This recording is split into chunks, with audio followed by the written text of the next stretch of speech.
یہ جو ہمارے پاس ہے در حقیقت یہ نقل مطابق اصل ہے، مصدقہ نقل ہے۔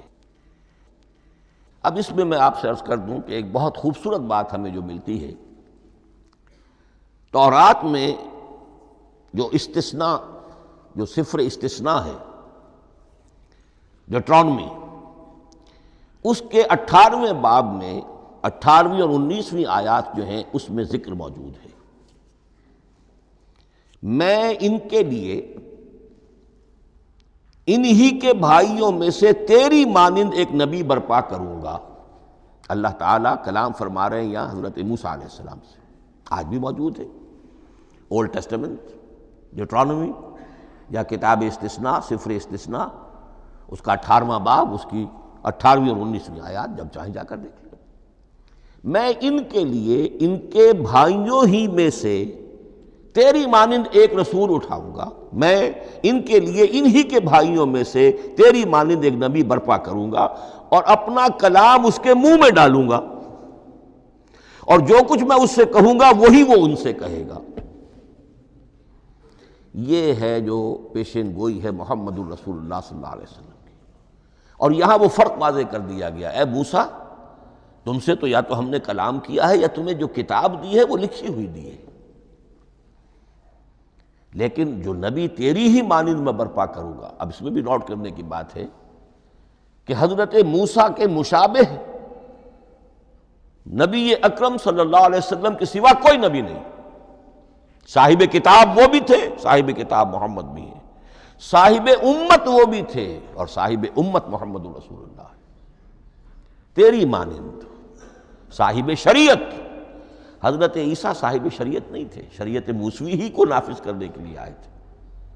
ان کی حیثیت دین موسوی کے مجدد کی تھی، ویسے نبی تھے، اللہ کے فضل و کرم سے نبی تھے، اس میں کوئی شک نہیں، رسول تھے، لیکن یہ کہ ان کے کام کی نوعیت کیا تھی، اس لیے کہ کوئی نئی شریعت لے کر نہیں آئے۔ اب بھی انجیل میں الفاظ موجود ہیں، don't think I have come to destroy law, the Mosaic law جسے یہ کہتے ہیں، شریعت موسوی، وہ تم پر نافذ رہے گی، تم اس کی پابندی کرو گے، چونکہ صاحب شریعت رسول یا موسیٰ یا محمد صلی اللہ علیہ وسلم علیہ الصلوۃ والسلام۔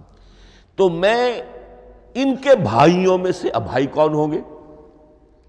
ظاہر بات ہے بنی اسرائیل، ان کے کزنز کون ہیں؟ بنی اسماعیل۔ بنی اسرائیلی تو جو بھی نبی ہے وہ انہی میں سے ہے، ان کے بھائیوں میں سے، تو بھائی تو ہوگا، ان کا کزن ہوگا، اب وہ کون ہے؟ بنی اسماعیل۔ تو ان کے بھائیوں میں سے گویا کہ غیر اسرائیلی جو ان کے قریب ترین قرابت دار ہوں گے وہ بنو اسماعیل ہیں۔ تیرے مانند صاحب شریعت نبی میں برپا کروں گا، لیکن اس پر جو میرا کلام اترے گا وہ کس شکل میں اترے گا؟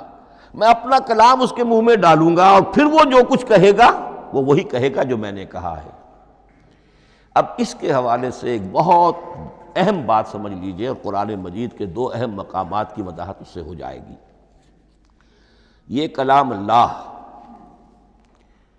قرآن مجید میں اس کو قول جبرائیل بھی کہا گیا ہے۔ کلام اللہ حضرت جبرائیل کے ذریعے سے جب ادا ہوا ہے تو قول جبرائیل ہے، اور پھر جب وہ محمد الرسول اللہ کی زبانی ادا ہوا تو قول رسول ہے، قول محمد ہے صلی اللہ علیہ وسلم۔ یہ قول اللہ بھی ہے، قول جبرائیل بھی ہے، اور قول محمد بھی ہے بیک وقت۔ یہ بات دیکھیے سورۃ تکویر، اذا الشمس کورت، انہ لقول رسول کریم ذی قوۃ عند ذی العرش مکین مطاع ثم امین وما صاحبکم بمجنون۔ یہ یہاں پر حضرت جبرائیل کا ذکر ہو رہا ہے۔ وما ہوا بقول شیطان الرجیم، محمد تک اس قرآن کو لانے والا تو وہ بلند پائے کا فرشتہ ہے، یہ کوئی شیطان رجیم نہیں ہے، اس لیے کہ مکے والوں نے کہہ دیا تھا ہو سکتا ہے کوئی بدروح آئی ہو محمد پر، اور اس بدروح نے کوئی الٹی سیدھی بات سکھا دی ہو، نہیں۔ انہ لقول رسول کریم، یہاں رسول کریم کون ہے؟ حضرت جبرائیل۔ انہ لقول رسول کریم ذی قوت عند ذی العرش مکین، بڑی قوت والا، اور جس کا بڑا اونچا مقام اور مرتبہ ہے عرش والے کے قریب، ذی قوت عند ذی العرش مکین مطاع ثم امین، وہ فرشتوں کے مطاع ہیں، فرشتے ان کی اطاعت کرتے ہیں، فرشتوں کے سردار ہیں، اور پھر ساتھ ہی پورے امین ہیں، جبرائیل امین، یہ ہم لفظ استعمال کرتے ہیں۔ اور اس کے بعد آگے جا کے فرمایا وَمَا هُوَ بِقَوْلِ شَيْطَانِ الرَّجِيمِ، یہ کسی شیطان رجیم کا قول نہیں ہے۔ اب یہاں اس سورہ تکویر میں قرآن کو قول جبرائیل قرار دیا گیا، لیکن سورۃ الحاقہ میں چلیے اس کے آخر میں آتا ہے إِنَّهُ لَقَوْلُ رَسُولٍ كَرِيمٍ وَمَا هُوَ بِقَوْلِ شَاعِرٍ قَلِيلًا مَا تُؤْمِنُونَ وَلَا بِقَوْلِ كَاهِنٍ قَلِيلًا مَا تَذَكَّرُونَ تنزیل من رب العالمین۔ یہاں اب رسول کریم سے مراد محمد الرسول اللہ صلی اللہ علیہ وسلم، یہ کسی شاعر کا قول نہیں ہے، کسی کاہن کا قول نہیں ہے، یعنی جس کے زبانی یہ قرآن لوگوں کے سامنے آ رہا ہے۔ جبرائیل کا قول ہو کر تو محمد پر نازل ہوا صلی اللہ علیہ وسلم، لیکن اب لوگوں کے سامنے وہ قول محمد بن کر آ رہا ہے۔ انہ لقول رسول کریم وما ہوا بقول شاعر قلیلا ما تؤمنون ولا بقول کاہن قلیلا ما تذکرون تنزیل من رب العالمین۔ تو قرآن مجید کلام اللہ ہے، پھر وہ قول جبرائیل بنا جب جبرائیل نے آ کر محمد کو سنایا، اور پھر وہ قول محمد بنا جب محمد کی زبان مبارک سے لوگوں نے اسے سنا، اہل عرب نے سنا، اور پھر وہ بات پھیلتی چلی گئی۔